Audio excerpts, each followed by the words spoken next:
All right, for 32 years, the Albertsons Boise Open has brought some of the best up-and-coming golfers to Idaho, like the guy who just won Olympic gold in golf. Remember him? Yeah, or how about Bubba Watson, Ricky Fowler, Justin Thomas, Jason Day? It's even brought in some legends like Arnold Palmer and some groundbreakers like Michelle Wie. Remember those years?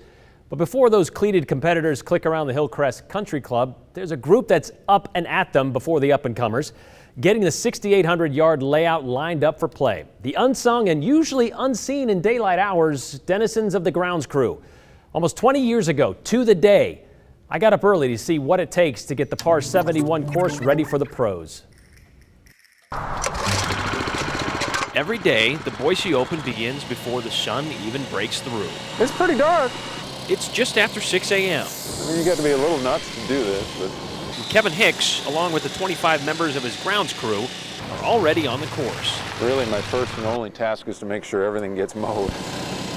This will be Kevin's fourth season as superintendent at Hillcrest Country Club. I don't spend as much time with my family this week as I do at the golf course. And it all seems to run a bit smoother every year. It's always real tough when it's dark out like this. This is one of the reasons we're in this business, is just the mornings and the sunrises. Well, they'll see their share of those this week. What have we been at? Almost 2 hours? Not that they'll have time to notice, because they still have to set the pins. It disappears. Paint the holes. Dirt under your nails, soil under the turf. And bail out the bunker on number 8. Fortunately, this doesn't happen too often.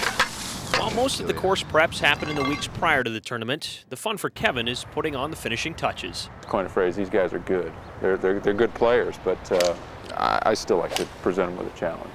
And that's why the rough is rough, the fairways are fast, and the holes are hard to hit.